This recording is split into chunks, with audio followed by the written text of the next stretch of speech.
Balik tayo sa mga balita. Natapos na ng Department of Labor and Employment ang ikinasa nitong investigasyon patungkol sa labor violations ng gumuhong building sa Angeles City, Pampanga noong May 26. Lumalabas sa investigasyon na bukod sa paglabag sa work stoppage order, may mga pasahod pang hindi nabayaran sa mga construction workers ng istruktura. Alamin ang detalye sa report na ito. Case solved. Ito ang kinumpirma ni Acting Department of Labor and Employment Secretary Francis Tolentino patungkol sa naging fact-finding investigation ng ahensya kaugnay ng gumuhong structural building sa Angeles City, Pampanga noong May 26. Sa kapihan sa Manila Bay Forum, inanunsyo ni Tolentino ang naging findings ng investigasyon ng DOLE kung saan nagkaroon na nila ng labor standards violations ang may-ari at contractor ng building, partikular na pagdating sa pasahod ng mga manggagawa.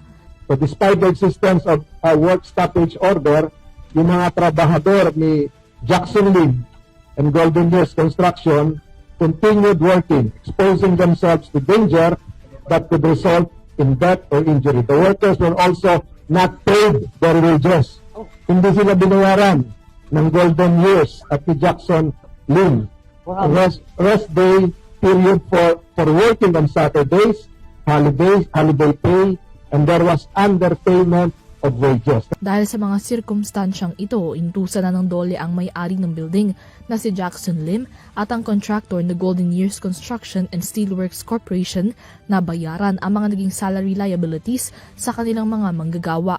1,102,798 pesos ang kabuuang wages liability na kailangang bayaran ng mga respondents para sa 57 mga manggagawa. May 10 araw ang mga respondents upang kompletuhin ang nilalaman ng utos. Samantala, 10,324,000 pesos naman ang ipinato na administrative fines para sa mga respondent kaugnay naman ng mga paglabag sa safety and health standards sa workplace. Folder. Jackson Lim and Golden Years Construction also failed to provide personal protective equipment, secure a permit to operate the mechanical equipment in lifter, provide occupational safety and health personnel, first aider, and safety officer, provide temporary accommodation for workers, wala silang binigay, and violated under the other provisions of the occupational safety and health standards.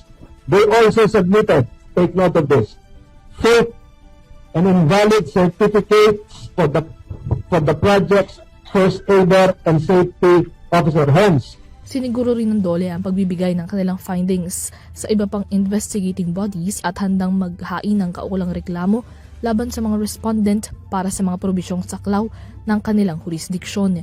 Nilinaw naman ni Tolentino na ang mga back pay na ito ay mapupunta para sa mga survivor workers. Para sa mga nasawing manggagawa, nagpapatuloy pa niya ang profiling ng Employees Compensation Commission para sa financial assistance na matatanggap ng kanilang mga pamilya. so at least dito po on the part of DOLE, we have completed our investigation and we have closed the case in terms of the fines ni Mr. Jackson Lim and Golden Years. Doon naman sa mga nasawi, may mga nauna na nabayaran pero yung iba yun yung pinaprofile pa. So on the part of DOLE, medyo natapos na natin itong kasong ito.